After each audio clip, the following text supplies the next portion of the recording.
Okay so welcome back. आज के इस वीडियो में हम 2009 के जो भी क्वेश्चंस थे वो सब देखेंगे। Okay so let me start with first question. Okay so first question क्या था? फर्स्ट क्वेश्चन कुछ इस तरह से था, the rock mass classification system that consider active stress factor is. Okay, इसका आंसर सबको पता है, that is Q system. So देखिए क्यू सिस्टम होता क्या है, Q is equal to R Q D by N राव J N into J R by J A into J W divided by S R F. Okay, इसको याद करने का तरीका है एन राव, joint set number, joint roughness number, joint alteration number and joint water condition. Okay, and stress reduction factor. So देखिए इन जो अलग अलग क्वेश्चन हैं इन सब का अपना अपना अलग अलग मीनिंग है। सो this is your active stress, this term will give you active stress. Okay, this is active stress. Okay, and this will give you interblock shear strength. Okay, and this will give you size of intact rock. ये सारा चीज याद रखिएगा, ठीक है। Then next question देखते हैं। Next question क्या था, in a triaxial compression test, if sigma 1 is axial stress and sigma 2 and sigma 3 are confining stress, then भाई आप सबको पता है axial stress must be greater than confining stress. Okay, so क्या होगा, sigma if this is sigma 1 is axial stress then this must be greater than confining stress.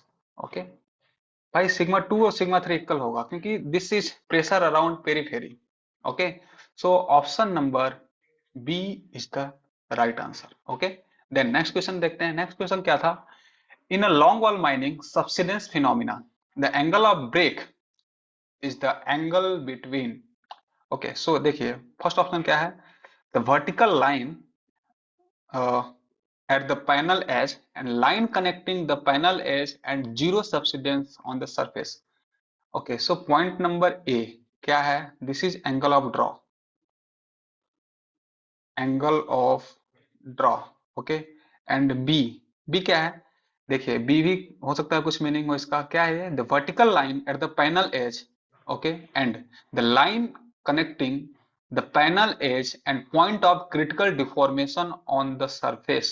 This is angle of critical deformation, not angle of break. This is angle of critical deformation, ये भी याद रखिएगा। Okay, next क्या है, the vertical line at the panel edge, ठीक है, then the line connecting the panel edge and the point of maximum tensile strain on the surface, this is your angle of break, this point is your angle of break.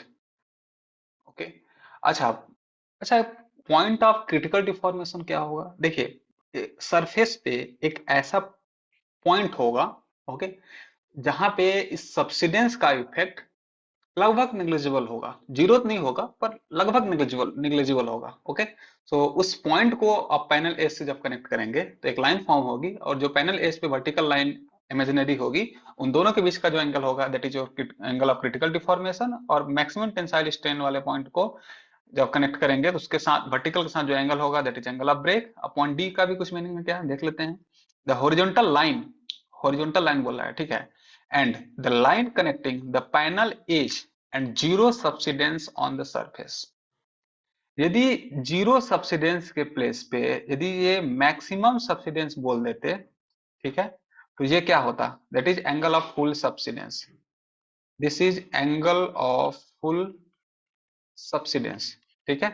लेकिन ये ध्यान देना है, this should be acute angle, acute angle. Okay, so इसका जो right answer होगा, angle of break पूछ रहा है, so option number C is the right answer. Okay, then next question देखते हैं। नेक्स्ट क्वेश्चन क्या है, grain density and bulk density of a dry course grand sandstone rock sample is 3 gram per CC and 2.7 gram per CC respectively, the void ratio of the sample in percentage. आपसे void ratio पूछा जा रहा है, आपको आपको data क्या क्या given है, आपको डेटा गिवन है ग्रेन डेंसिटी और यू कैन से this is density of solid, or you can say this is your dry density, okay, and bulk density given, okay. So here given मैं grain density, it means density of solid, or you can say dry density, which is given as 3 gram पर cc, okay. और दूसरा चीज क्या given है भाई, bulk density is 2.7 gram per CC, ठीक है। देन वॉइड रेशियो आपसे पूछा जा रहा है, वॉइड रेशियो क्या होता है, void ratio that is volume of void divided by volume of solid. अच्छा, वॉल्यूम ऑफ वॉइड निकालना आपके लिए डिफिकल्ट है इस पर्टिकुलर केस में, बिकॉज आपको सॉलिड की डेंसिटी गिवन है और total density, bulk density given है, ठीक है। तो इसको थोड़ा सा मॉडिफाई करते हैं, इस वॉल्यूम ऑफ वॉइड को हम लिख सकते हैं total volume of that sample minus volume of solid divided by volume of solid. इसको जब सिंप्लीफाई करिएगा तो आपको मिलेगा VT by V S minus one, VT by V S minus one. देखिए, अब आपका टास्क है टोटल वॉल्यूम निकालना और वॉल्यूम ऑफ सॉलिड निकालना। इस डेंसिटी को यूज कीजिए और कैलकुलेट कीजिए। क्योंकि आप जानते हैं density is what, that is mass per unit volume, ठीक है। क्योंकि बात हो रही है बल्क डेंसिटी की, तो बल्क डेंसिटी क्या होगा, that is total mass divided by total volume, ठीक है। तो आपको चाहिए क्या, टोटल वॉल्यूम, ठीक है भाई। So total volume is total mass divided by bulk density. अच्छा, अच्छा टोटल मास और इसको यूज करेंगे तो आपको यहाँ पे मिलेगा मास ऑफ सॉलिड। तो इसको थोड़ा सा इसमें माइंड लगाइए, टोटल मास क्या क्या होगा, that is mass of solid, okay, plus mass of void divided by bulk density, ठीक है। तो आपको नहीं लगता कि सॉलिड के कंपैरिजन में इस वॉइड का मास बहुत कम होगा, so we can neglect that, so this will be zero. So this is mass of solid divided by bulk density that is 2.7, ठीक है भाई। अच्छा, टोटल वॉल्यूम आपने कैलकुलेट कर लिया। अब सॉलिड को चलिए, सो ड्राई डेंसिटी और density of solid is what, that is mass of solid divided by volume of solid.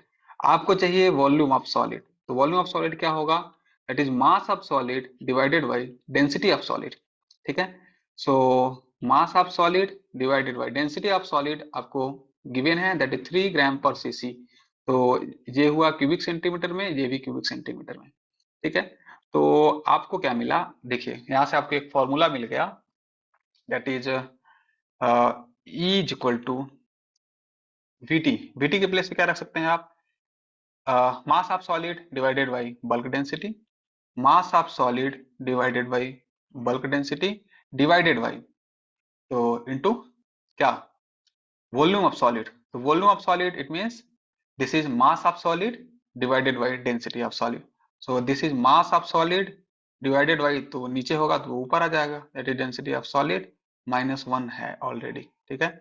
तो इस पर्टिकुलर केस में क्या होगा, this and this cancel out and this will give you density of solid divided by bulk density minus one. आपको यहाँ पे formula मिल गया, लेकिन ध्यान दीजिएगा, जब वॉइड है ना, उस वॉइड में एयर के अलावा कोई दूसरा फ्लूइड नहीं है। यदि एयर है तभी ये फॉर्मूला एप्लीकेबल है, ठीक है। नहीं तो फिर आप इस मास को नेग्लेक्ट नहीं कर सकते ना भाई, यदि उस वॉइड में समथिंग अदर फ्लूइड कोई भी ट्रैप्ड है, ठीक है, तो भाई उसका कुछ तो कुछ मास होगा।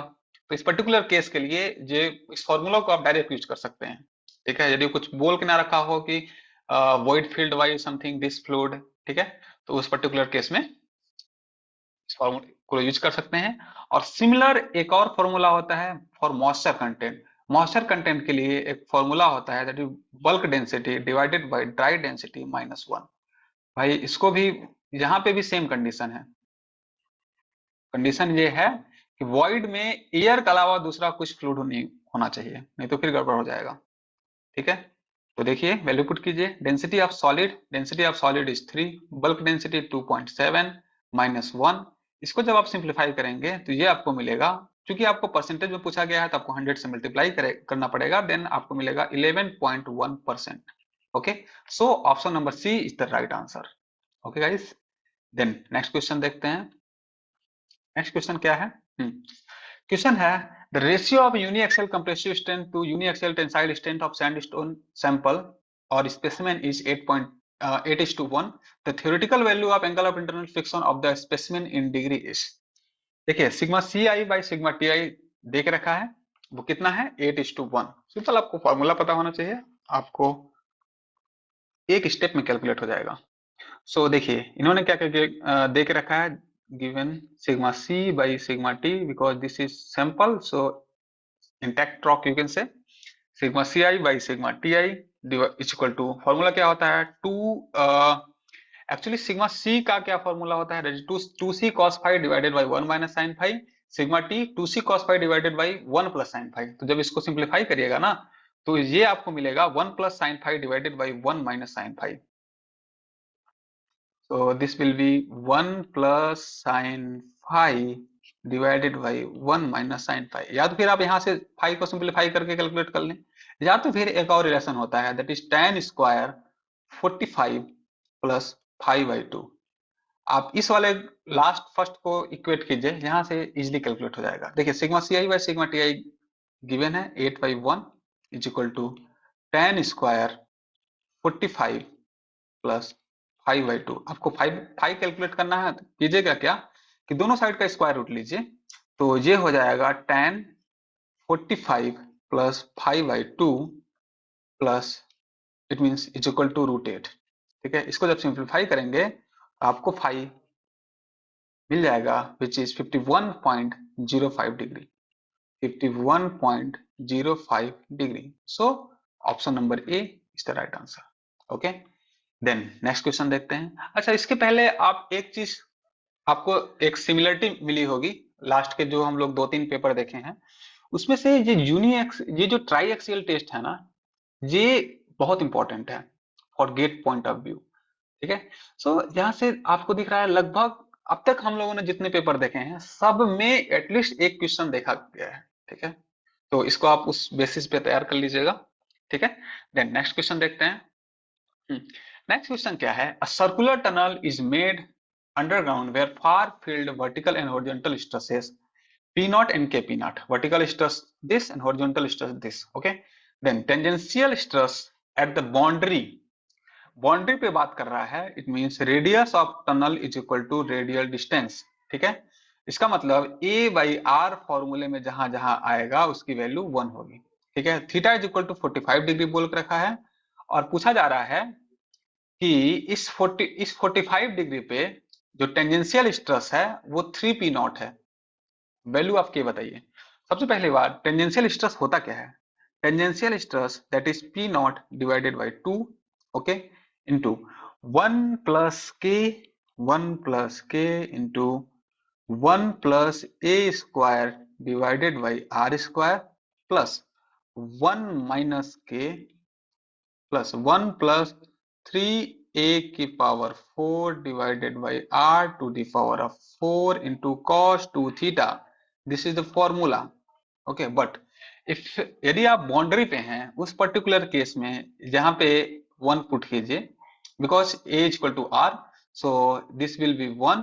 ओके, 1 + 1 2, और यहाँ पे जब पुट करेंगे तो 3 + 1 4, तो अल्टीमेट जो आपको फॉर्मूला मिलेगा for boundary condition that is p nought, okay, into 1 + k, okay, plus 1 - k into cos, actually यहाँ पे cos 2 थीटा होता है, so into cos 2 theta.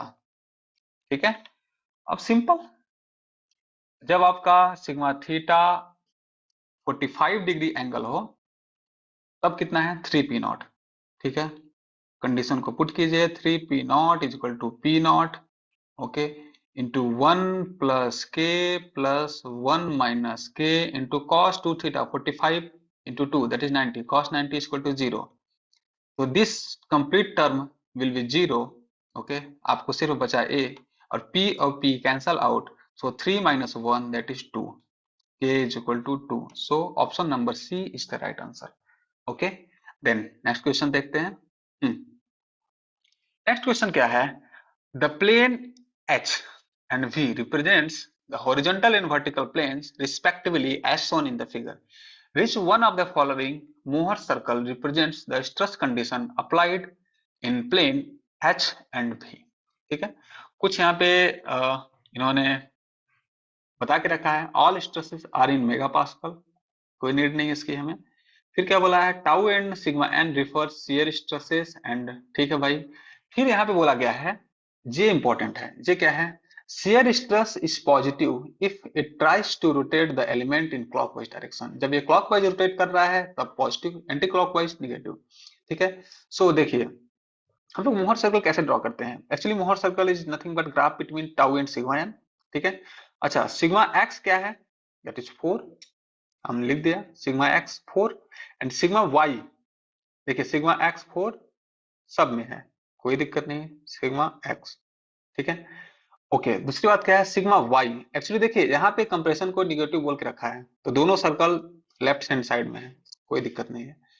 Sigma Y ज्यादा है, कोई दिक्कत नहीं, ये हुआ सिग्मा वाई। ठीक।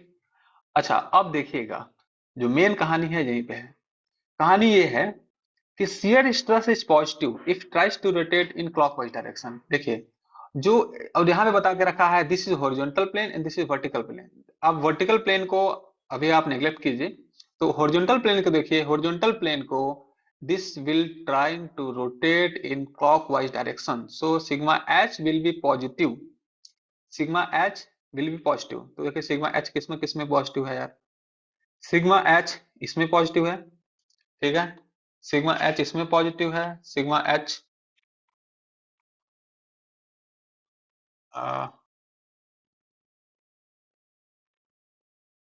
सिग्मा एच यहाँ पॉजिटिव है, सिग्मा एच यहाँ भी पॉजिटिव है। तो पॉजिटिव, तो देखिए एक काम करते हैं, इसको ना मैं आपको ड्रॉ करके एक एक स्टेप बताता हूं ताकि इसमें गड़बड़ी ना हो। तो देखिए इसमें करेंगे क्या, सबसे पहली बात, this is sigma N and this is tau. ठीक है भाई। तो इसमें करेंगे क्या कि दिस इज सिग्मा एक्स। अच्छा सिग्मा एक्स हम लोग किसको बोलते हैं, ये बताइए। सिग्मा एक्स जो हायर वैल्यू होती है, तो this is sigma X and this is, अच्छा जरूरी नहीं है but this is sigma X and this is sigma Y. ठीक है। अब देखिए सिग्मा एक्स, तो हॉरिजॉन्टल, पहले हम लोग पॉजिटिव को लिखते हैं, चलिए पॉजिटिव को लिख दिए, this is sigma X. Okay and this is tau X Y. okay and this will also tau xy, this is horizontal, this will show horizontal plane and this will show vertical plane। इन दोनों point को आप connect कीजिए और इसका जो centre होगा ये कुछ इस तरह से होगा, और इसी को सेंटर अज्यूम करके एक सर्कल ड्रॉ कर दीजिए, तो यही होगा आपका मोहर सर्कल। तो देखिए कौन सा ऑप्शन है, ऑप्शन है आपका option number C. So option number C is the right answer. Okay then next question देखते हैं। नेक्स्ट क्वेश्चन क्या था, which one of the following graph typically represents the standard strain time creep behaviour of an isotropic rock material under constant temperature pressure and, ठीक है, in the figure refer to primary creep, secondary creep and tertiary creep respectively। अच्छा सबसे पहली बात, creep होता क्या है, actually this is time dependent strain. ठीक है, जितना ज्यादा टाइम उतना ज्यादा स्ट्रेन। तो देखिए यदि आपको सिर्फ इतना भी पता होता ना, फिर भी आप इस क्वेश्चन को टिक कर जाते हैं। तो देखिए टाइम बढ़ने के साथ स्ट्रेन यहाँ पे कंटिन्यूअसली बढ़ रहा है। यहाँ पे देखिए बढ़ा फिर घट गया, ये तो पॉसिबल ही नहीं है। यहाँ पे देखिए पहले घटा कांस्टेंट हुआ फिर बढ़ गया, ये भी नहीं होगा, यहाँ पे भी नहीं होगा। इसका मतलब option number A is the right answer, graph है। ओके देन नेक्स्ट क्वेश्चन देखते हैं। ओके सो 2009 में इतने ही प्रॉब्लम थे।